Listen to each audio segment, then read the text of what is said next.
General Langley, I have constituents that have been scattered across Africa on train and equip missions. So just ballpark, in the last decade, how many Africans has the United States military trained and equipped? Congressman, I don't have that figure. I can get that figure for you. Ballpark, just, how many? Congressman, it would be a wild guess right now. Seems like something we should know, right? Over the years, we have trained a substantial number, especially in the Gulf of Guinea states, including Like more than 10,000? It is more than 10,000. More than 50,000? I'd say we're reaching around 50,000 okay. at least. And what percentage of the people we've trained end up participating in insurrections or coups against their own government?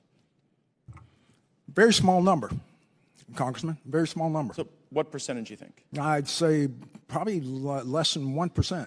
But it does happen. The IMET program is in force, and we've pushed a significant number through our schools across the and what data sets do you track to arrive at the conclusion that less than 1% of the roughly 50,000 that we've trained have participated in coups? Because it'd be like about 500, about 1% of 50,000.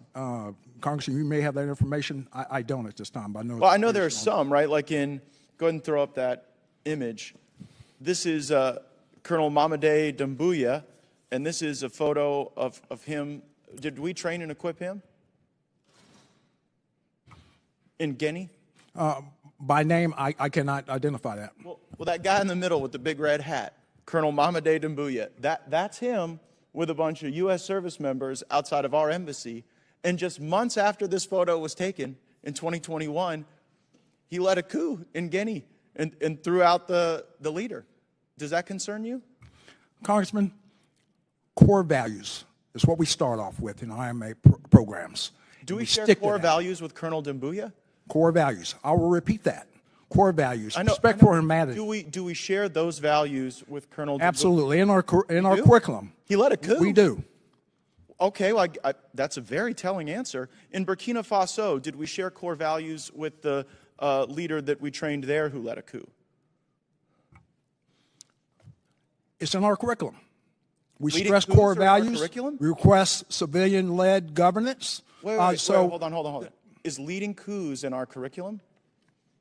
Absolutely not. So civilian-led. My question is, do we share core values with the coup leader in Burkina Faso who we trained? Holistically, we teach core values with a respect for civilian governance, apolitical, and that's what sticks across a very high percentage in the 99 percentile. Right? But not everybody. And I wonder how many people it takes to plan a coup. I mean, initially you didn't know how many we trained and equipped. Then you said it was 1%. You had no basis for that 1% number because there's no data set you track. Mr. Chairman, I seek unanimous consent to enter into the record. Another U.S. trained soldier stages a coup in West Africa by The Intercept.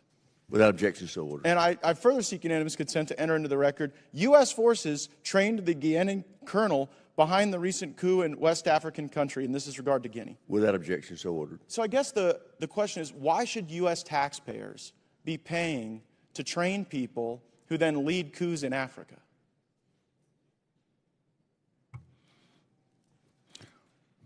Congressman, our curriculum harvests core values and also to be able to embolden these countries for a representative democracy. But General, that democracy isn't what emerges. The problem is, I know you may have great confidence in what you're teaching, but when two governments have been overthrown, I guess how many governments have to be overthrown by people we train before you sort of get the message that our core values might not be sticking with everyone? Is it 5 countries? 10? We'll continue with our persistence in assuring but do you think it's that working? they harbor democratic norms, democratic values. Just a moment ago, you said we shared core values with Colonel Doumbouya.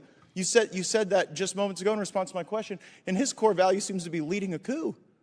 So I don't think it's stuck. I think we should at least know how many countries we train the coup plotters in how many is too many? Because clearly 2 is not too many, and I think we could use our resources far more effectively than doing this.